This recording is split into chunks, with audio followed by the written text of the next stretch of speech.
Hello, very good morning. मेरा नाम राखी है और आज हम स्टार्ट करने जा रहे हैं part number 8 of the chapter परमाणु की संरचना, स्ट्रक्चर ऑफ एटम। आज का हमारा टॉपिक है इलेक्ट्रोमैग्नेटिक रेडिएशंस का वेव नेचर और पार्टिकल नेचर। ये देखिए, इलेक्ट्रोमैग्नेटिक रेडिएशंस की कुछ प्रॉपर्टीज ऐसी हैं जिन्हें कि वेव नेचर के द्वारा ही समझा जा सका, लेकिन कुछ प्रॉपर्टीज ऐसी भी निकली जिसको समझने के लिए इलेक्ट्रोमैग्नेटिक रेडिएशंस का पार्टिकल नेचर देखा गया। तो कुछ वैज्ञानिक सामने आए जिन्होंने कि इलेक्ट्रोमैग्नेटिक रेडिएशंस के वेव नेचर और पार्टिकल नेचर होने का मान रखा।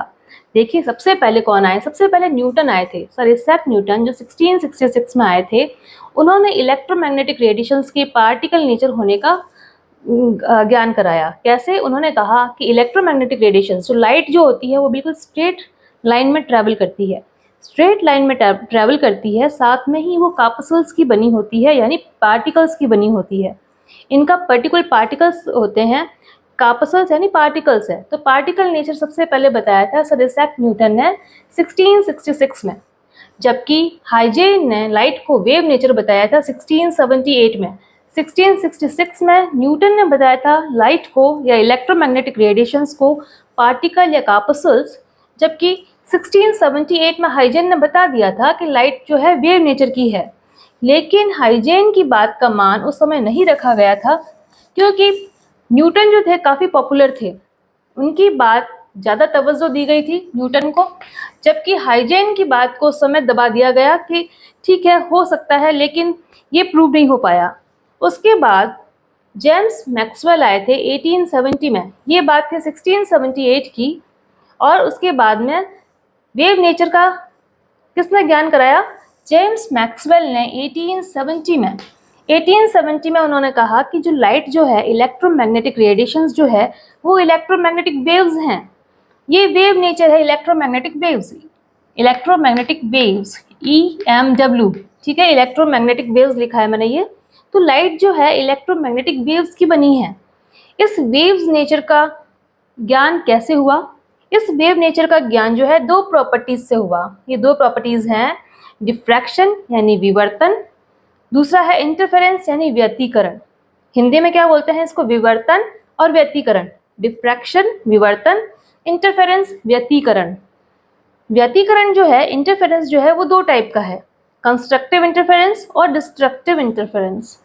जब हम बात करते हैं, ये बात की जा रही है वेव नेचर की। जब इलेक्ट्रोमैग्नेटिक रेडिएशंस जो है वेव नेचर के हैं, तो दो तरीके के इसकी प्रॉपर्टीज़ हैं।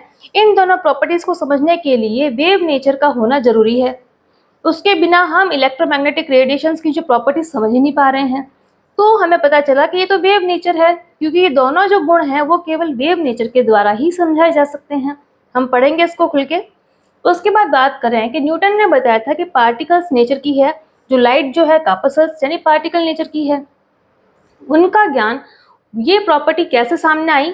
तो कुछ प्रॉपर्टीज थी, मेनली हम 4 प्रॉपर्टीज को पढ़ रहे हैं यहाँ पे। आपकी क्लास में अभी यही 4 प्रॉपर्टीज हैं, और भी बहुत सारी हैं, लेकिन हमें मेन रूप से यही पढ़नी है। तो ये देखिए, आपकी 11th क्लास में भी 4 प्रॉपर्टीज दे रखी हैं। वो कौन कौन सी हैं? सबसे पहले है ब्लैक बॉडी रेडिएशन, यानी कृष्णिका विकिरण बोलते हैं जिसे हिंदी में। दूसरा है फोटो इलेक्ट्रिक इफेक्ट, यानी प्रकाश विद्युत प्रभाव। तीसरा है variation of heat capacity of solids as function of temperature, यानी ठोसों में तापमान के फलन के रूपों में ऊष्माधारिता का परिवर्तन, हिंदी में। उसके बाद चौथी है line spectra of atom, mainly hydrogen के लिए कहा जा रहा है ये, कि हाइड्रोजन के संदर्भ में देखा गया लाइन स्पेक्ट्रा यानी रेखा स्पेक्ट्रम। तो इन चारों को भी हमें खुल के पढ़ना है। तो ये मेनली है वेव नेचर और पार्टिकल नेचर। तो पार्टिकल नेचर दिया है न्यूटन ने 1666 में, और वेव नेचर दिया है जेम्स मैक्सवेल ने 1870 में। अच्छा, तो सबसे पहले हम इलेक्ट्रोमैग्नेटिक रेडिएशंस के वेव नेचर को देखते हैं। तो वेव नेचर को देखते हैं, उसके बाद पार्टिकल नेचर को देखेंगे। तो किसी भी विद्युत चुंबकीय विकिरणों की तरंगीय प्रकृति, यानी properties of electromagnetic waves, waves के रूप में इसकी क्या क्या प्रॉपर्टीज हैं? सबसे पहली प्रॉपर्टी है डिफ्रैक्शन यानी विवर्तन। विवर्तन किसे कहते हैं? विवर्तन क्या है? किसी बाधा के आसपास तरंग का मुड़ना। किसी बाधा के आसपास, आप कोई भी लाइट है, लाइट के बीच में अगर आपने अपना कोई ऑब्जेक्ट लगा दिया है, वो ऑब्जेक्ट अगर लाइट के बीच में आ रहा है तो वो क्या करेगा? उसका शेडो बनेगा, और वो शेडो बिल्कुल एग्जैक्टली ऑब्जेक्ट के बराबर ना बन के थोड़ा स्लाइटली बेंड बनेगा। उसका स्लाइटली बेंड होने का क्या मतलब है कि ये पता चल रहा है कि वो लाइट जो है वेव्स की बनी है, उसका तरंगीय प्रकृति है ना। तो डिफ्रैक्शन किसे कहते हैं? The process of bending of wave around the obstacle is called diffraction. जैसे कि हम देखते हैं कि जब पृथ्वी से चंद्रमा को देखा जाता है, मून को देखा जाता है, तो मून की जो एजेस होती है वो ब्लर से दिखाई देती है, हमें शार्प एजेस दिखाई नहीं देती। ब्लर क्यों दिखाई देती है? क्योंकि लाइट का जो है तरंगीय प्रकृति है। इलेक्ट्रोमैग्नेटिक रेडिएशंस जो है वो वेव नेचर की है, इस कारण से हमें जो शेडो है या मून की जो एजेस हैं वो ब्लर दिखाई देती है। तो इस प्रॉपर्टी के द्वारा समझा गया कि जो इलेक्ट्रोमैग्नेटिक रेडिएशंस हैं वो वेव नेचर की हैं। दूसरा देखा गया इंटरफेरेंस यानी व्यतिकरण। इंटरफेरेंस क्या है? The process of combination of two waves, दो वेव्स का कॉम्बिनेशन हो रहा है हैविंग सेम और डिफरेंट फ्रीक्वेंसी। दो अलग अलग फ्रीक्वेंसी की भी वेव हो सकती है और दो सेम फ्रीक्वेंसी की भी वेव हो सकती है। तो दो अलग अलग फ्रीक्वेंसी की वेव या सेम फ्रीक्वेंसी की वेव मिल रही है, इसमें कॉम्बिनेशन हो रहा है ना। ये कॉम्बिनेशन कहलाता है इंटरफेरेंस यानी व्यतिकरण, है ना। व्यतिकरण कैसे हो रहा है? व्यतिकरण दो तरीके से होता है। इंटरफेरेंस का दो टाइप है, एक है कंस्ट्रक्टिव इंटरफेरेंस, एक है डिस्ट्रक्टिव इंटरफेरेंस। कंस्ट्रक्टिव इंटरफेरेंस में क्या हो रहा है कि दो वेव्स है, ये देखिए मैंने ए और बी यहाँ दो वेव्स शो की है, आपको दिखाई दे रहा है यहाँ पे। ए वेव जो है और जो बी वेव है दोनों, ये देखिए आप क्रस्ट देख रहे हैं, ये है क्रस्ट और ये है इसका ट्रफ यानी शिखर और ये है गर्त। जब दोनों ही वेव्स का शिखर यानी क्रेस्ट एक ही साइड में है, एक ही दिशा में है, अपवर्ड है, और दोनों के जो गर्त हैं यानी ट्रफ एक ही डायरेक्शन में है, डाउनवर्ड है ना। जब दोनों के ट्रफ और क्रेस्ट एक ही डायरेक्शन में है तो ये दोनों जुड़कर इनका जो वेक्टर सम हो जाएगा वो क्या हो जाएगा? जो वेक्टर सम जो वेव निकलेगी वो क्या होगी? हायर होगी, उनकी higher than original, higher wave than original waves. जो ओरिजिनल वेव है उनसे भी हायर हो जाएगी रिजल्टेंट वेव। क्यों हो जाएगी? क्योंकि ये इनकी दिशा के साथ में जुड़ेगी, ये वेक्टर सम हो जाएगा।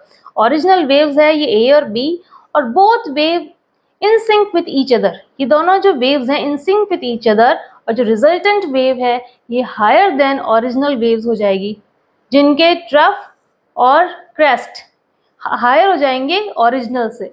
समझ रहे हैं इस बात को? तो इस तरीके का जो इंटरफेरेंस है वो कहलाएगा कंस्ट्रक्टिव इंटरफेरेंस। जिसके अपोजिट है डिस्ट्रक्टिव इंटरफेरेंस, जिसमें कि जो दो वेव्स हैं इसमें दिखाया गया है, ए वेव का जो क्रेस्ट है वो बी वेव के ट्रफ के साथ में अपोजिट ऐड हो रहा है। देखिए ए का क्रेस्ट बी के ट्रफ के साथ में अपोजिटली है ना। तो जब इस वेव का जब क्या होगा? वेक्टर सम होगा, तो रिजल्टेंट जो वेव निकलेगी वो वीकर देन ओरिजिनल वेव्स होगी।